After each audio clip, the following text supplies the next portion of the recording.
రాష్ట్రంలో విశాఖలో బుర్ర గుహలు ఎంత ప్రాముఖ్యతను సంతరించుకున్నాయో కర్నూలు జిల్లాలో ఉన్న బెలూమ్ గుహలు కూడా అంతటి ప్రాముఖ్యతను సంతరించుకున్నాయి.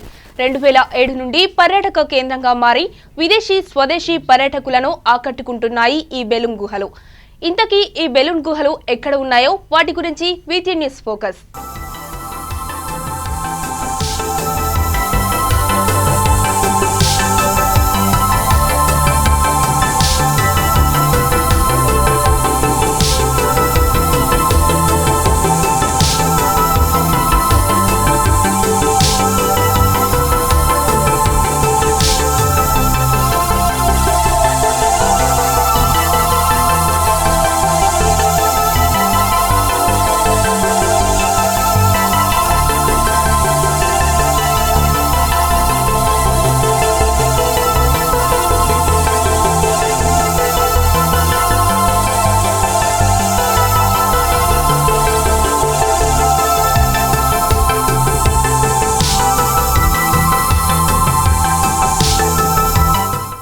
కర్నూలు జిల్లా బనగనపల్లె నియోజకవర్గంలోని కొలిమిగుండ్ల మండలంలో ఈ గుహలు గలవు. కర్నూలు నుండి సుమారు 110 కిలోమీటర్లు, బనగనపల్లె నుండి 30 కిలోమీటర్ల దూరంలో ఉన్నాయి ఈ బెలూమ్ గుహలు. ఈ గుహలను సందర్శించడానికి బస్సు సౌకర్యం, బనగనపల్లె వరకు ట్రైన్ సౌకర్యం కలదు. అలాంటి బెలూమ్ గుహలకు ఇప్పుడు కష్టకాలం ఎదురైంది. ఇంతకీ ఏంటా కష్టకాలం అంటారా? బెలూమ్ గుహలు 2002 సంవత్సరం కంటే ముందే పురావస్తు శాఖ తవ్వకాల్లో బయటపడ్డాయి. కర్నూలు జిల్లా బనగనపల్లె నియోజకవర్గంలో ఉన్న ఈ గుహలలో నవాబులు, రాజులు సొరంగ మార్గాలను ఏర్పాట్లు చేసుకున్నట్లు చరిత్రకారులు చెబుతారు. ఈ బెలూమ్ గుహలను గుర్తించిన అధికారులు దీన్ని పర్యాటక కేంద్రంగా 2007 సంవత్సరం నుండి అమలు చేశారు. కర్నూలు జిల్లాలో బెలూమ్ గుహలను సొరంగ గుహలుగా పిలుస్తారు. దాదాపు 1.5 కిలోమీటర్ల లోపల ఉన్న గుహను పర్యాటకులను ఆకట్టుకునేందుకు ఎంతో అందంగా తీర్చిదిద్దారు. జిల్లా నుంచి కాక ఇతర రాష్ట్రాల పర్యాటకులు గుహలలో ఉండే అందమైన బొమ్మల్ని చూసేందుకు తరలివస్తున్నారు. గుహ లోపలికి వెళ్లే దారిలో మెరిసే విద్యుత్ లైట్లను ఏర్పాటు చేశారు. లోపలికి వెళ్లే కొద్దీ తీగలా వేలాడే రాతి బొమ్మలు, అక్కడక్కడ సన్నటి తీగల జాలువారే నీరు పర్యాటకుల కళ్లను కట్టిపడేస్తాయి.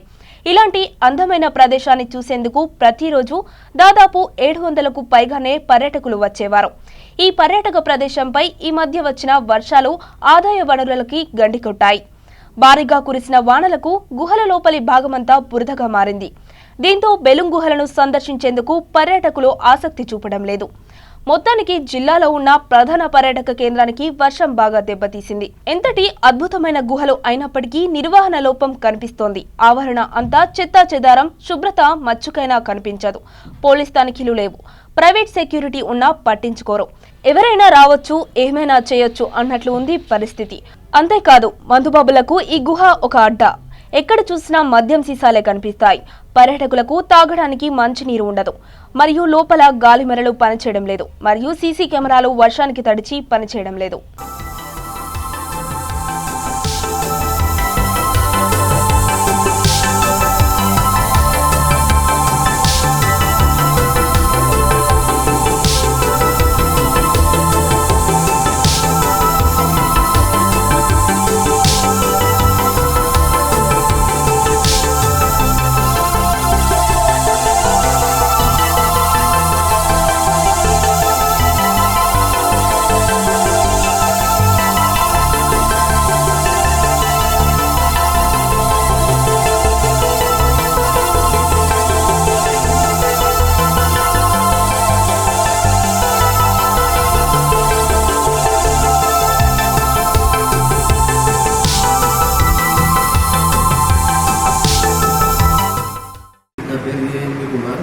Assistant manager, unit incharge benefits ఇచ్చింది కదా. 1952-1954 సంవత్సరాలు ఇక్కడికి వచ్చి ఒక 2 రోజులు బెలూమ్ గుహల్లో లోపలికి వెళ్ళి పరిశోధన చేసి ఒక రూట్ మ్యాప్ తయారు చేసి ఇచ్చిపోయినారు.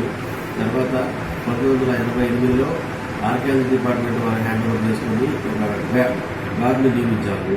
తర్వాత 1999 సంవత్సరంలో పర్యాటక శాఖ అధికారులు తీసుకుని దీన్ని లోపల మెరుగుపరిచి పర్యాటకులకు అందుబాటు చేయాలనే ఉద్దేశంతో ఎయిర్ బ్లోయర్లు మరియు ఒక నాపరాలకు నడకదారిని ఏర్పాటు చేసి 10 బండరాళ్ళన్నీ తొలగించి నడకదారిని ఏర్పాటు చేసి ఒక 200 విద్యుత్ దీపాలు ఏర్పాటు చేసి పర్యాటకులు చూడడానికి చూడడానికి అని చెప్పి అందుబాటులోకి వచ్చారు.